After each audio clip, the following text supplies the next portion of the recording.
Nkwaniriza kugwe munnange akyaje kumiddeko ensi Buganda anti munnange ensi Buganda kuno nno kwe kwaffe kabanda musoke ow'ennabalanga bukoba kyaggwe akaala amatendo nze nkubuuzaako nateera olunaku olwaleero kansuubire nti munnange bikutambulira bulungi. Olunaku olwaleero nkuleetedde ekika eky'empeewo ebikikwatako obadde obimanyi tuula akalira bye bino bye nkusosootolera munnange. Akabbiro k'Abempeewo nke kayozi akabbiro k'Abempeewo kayozi so nga ate omukulu w'ekika ye kijje ebubiro wali nno mu Kyaggwe kijje ebubiro yalamula ekika ky'Abempeewo wali ekyaggwe.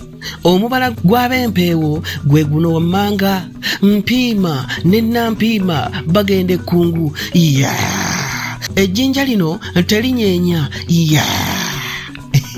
ogwo nno gwe mubala gw'Abempeewo. Sikulwiseeyo emirimu gy'Abempeewo gye bakola mu Bwakabaka. Munnange Kibaale ye musigire wa Kabaka ate era ye muwabuzi we so nga ate era Kibaale yakuuma enguugu enguugu eyo giyita engule ey'obuwangwa etikkirwa Kabaka.